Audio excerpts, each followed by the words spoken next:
Today, we are strapping in for a massive detective investigation into the highly anticipated and, honestly, pretty terrifying Season 5 finale of The Boys. Look, the show is right on the brink of its conclusion, and given how wildly the tone has been shifting lately, confidently predicting what happens next feels almost impossible. It doesn't faithfully follow its comic origins like Invincible does, and it certainly doesn't play it safe with your typical superhero formula. The Boys has always thrived on being wonderfully messed up. But recently, a leaked official poster dropped that has literally broken the internet. It shows Homelander just standing in outer space, looking down at a burning Earth. So we gotta ask, is this just a cool piece of promotional art, or is it a massive spoiler for the end of the world? Let's decode every single pixel of this doomsday poster. Okay, let's dive into this by looking at the striking visual imagery the creators are playing with here. On one side, we have the classic Superman savior pose. We've all seen it, right? He's hovering above Earth, arms spread wide open in this almost messianic Jesus Christ-like pose. People look up to him as a literal god who's going to catch them when they fall. Now, look at Homelander on the right. The poster creates this deliberate, chilling parallel. Here is another supe wrapped in the colors of the American flag, wearing a white cape, hovering in space over a burning world. But his arms are completely relaxed. He isn't flying down to save anyone. He's just watching the world burn with complete apathy. It just perfectly captures Homelander's entire character. He demands to be treated like a god, but if the world starts burning, yeah, he's perfectly fine just watching the fire. And honestly, this kind of bold, terrifying storytelling is exactly why the show's ratings are on such a wild trajectory right now. Over the first 3 seasons, the show consistently hovered around a highly respectable 8.4 to 8.6 rating. Season 4 was called the weakest by some fans, dipping slightly to average around an 8. But as we head into Season 5, the hype is real and the rating has already climbed back to an 8.5. Based on the sheer scale of what this finale poster promises, projections suggest that if they stick the landing, this explosive finale could catapult the series to a massive 9.0 rating. Which brings us to the ultimate question at the heart of our explainer today. When we see multiple massive explosions rocking the globe right beneath Homelander's feet, we have to ask, are the creators bold enough to give us a literal nuclear apocalypse? Or is this just a twisted visual metaphor for his state of mind? You know, usually in superhero media, it's a metaphor. The good guys swoop in at the absolute last second, disarm the warhead, and save the day. But we know The Boys doesn't play by those rules. This show is uniquely insane enough to actually pull the trigger and literally blow up the world. Section 1. The Weapon. Homelander's ultimate weakness. To figure out if they're actually going to destroy the planet, we really need to understand how the supposedly invincible Homelander could even be defeated in the first place. For seasons, he was presented as totally indestructible, but Season 5, Episode 4 give us a crucial piece of evidence that changes everything. Homelander is not invincible. It was clearly established that extreme radiation is his absolute weakness. It is his kryptonite. If exposed to intense radiation, his body can literally melt. No way around it. Now, think back to that poster. Homelander isn't just hanging out in outer space for the nice view. If multiple nuclear blasts are going off on Earth, releasing lethal, skin-melting radiation all across the globe, outer space becomes his only safe zone. He hasn't gone up there to be a god. He's run up there to save his own skin, because the Earth has become fundamentally toxic to him. Section 2. The suspects. Who pushed the button? Now, what's really interesting about this is if Homelander is running from a nuclear blast, it means he didn't start the fire. He was forced out. So who actually pushed the button to initiate a nuclear strike on Earth? Suspect number 1 is, without a doubt, Billy Butcher. I mean, his mission has never just been to stop Homelander, it's to permanently, personally destroy him. Tracking his escalating, desperate tactics over the seasons reveals a pretty dark pattern. Step 1, he completely compromised his own morals and took Temp V to become a supe himself. Step 2, he unleashed Soldier Boy, who's basically a living weapon of mass destruction. Step 3, he relentlessly tracked the supe virus. And now, Step 4. Butcher knows exactly what radiation does to Homelander.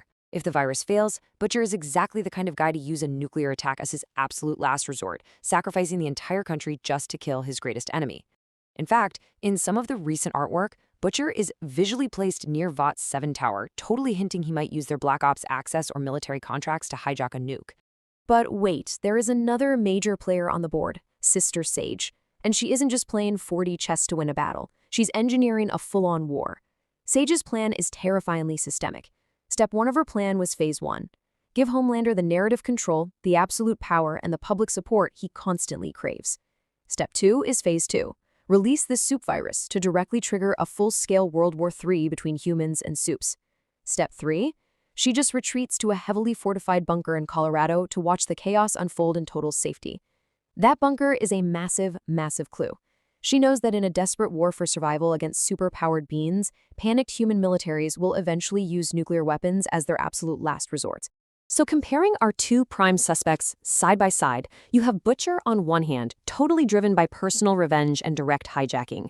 On the other, Sister Sage, driven by systemic chaos, engineering a situation so dire that humanity is forced into nuclear retaliation. But here is the devastating takeaway. It really doesn't matter who actually pushes the button. Whether it's Butcher's finger or Sage's indirect chain reaction, the end result is exactly the same. Multiple nukes fall, the world burns, and Homelander is forced to flee into space to escape the radiation. Let's move to Section 3, the business of apocalypse, and see how this builds. Okay, we actually need to step out of the fictional universe for a quick second and look at the actual business of television. Practically speaking, can Amazon actually afford to wipe out every single human being on Earth in this show? From a business perspective, the answer is a hard no. Successful intellectual properties today do not just end cleanly, they expand.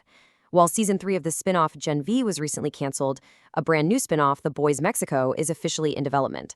Plus, there's constant chatter about future regional expansions in Europe and Asia.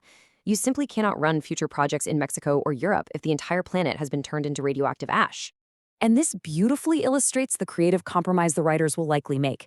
Total global extinction? That completely ends the franchise. It's terrible for business. But a total American collapse? That is the absolute narrative sweet spot. America is the primary setting of the show. If Butcher or Sage trigger a localized nuclear meltdown, or say a blast at the Seven Tower equivalent to a nuke, it achieves a dark apocalyptic ending for our main characters while leaving the rest of the world perfectly intact. This completely opens the door for those international spin-offs. Actually, it even perfectly explains why Gen V, which was also set in America, was canceled. The American playground is going to be completely destroyed. Section 4. The Real Monster. Vought International. This localized destruction perfectly aligns with the deepest themes the show has been building since literally episode 1. It brings us right to the real villain of the story. The Boys has repeatedly hammered home one core thesis. There are no pure heroes. Even Butcher's heroism is basically just controlled rage. The government is corrupt, the media is totally compromised, and sitting at the dead center of it all is Vought International. The problem isn't just a soup like Homelander, it's the capitalist monster that creates and shields them. Without Compound V, there is no Homelander. Vought is a capitalist hydra dragon. You cut off one head, even a head as big and scary as Homelander, and another is just going to grow right in its place. To truly fix things, you can't just kill the bad guy. You have to completely collapse the system that built him. A nuclear collapse of America achieves exactly that. So, the crucial point is the creators of The Boys are staring down two very distinct paths for this grand finale. Let's break them down. Path A is the safe and emotional route. This is your conventional ending, right? Butcher manages to kill Homelander but sacrifices himself in the process. Ryan finds a better guardian, and Huey and Annie survive to represent a small beacon of hope. It's predictable, for sure, but emotionally satisfying for the audience. But then, there is Path B, the horrifying and bold route. This is where the poster isn't a metaphor at all. We get literal nuclear fallout, a complete systemic collapse of the American government and Vought, and a permanent post-apocalyptic shift that challenges the entire superhero genre forever. The pieces are all on the board. The radiation, the political chaos, the business spin-offs, and that chilling poster of Homelander just watching it all burn from the safety of the stars. It's going to be explosive no matter what, but I want to turn it over to you. Safe and emotional, or horrifying and bold? Which ending do you actually want to see for this incredible series? Are you ready to see the system burn, or do you want our anti-heroes to finally find a little glimmer of peace? Drop your theories and choose your side, because the countdown to the finale has officially begun. Thanks for joining me on this explainer. Keep asking those questions, and I'll see you next time.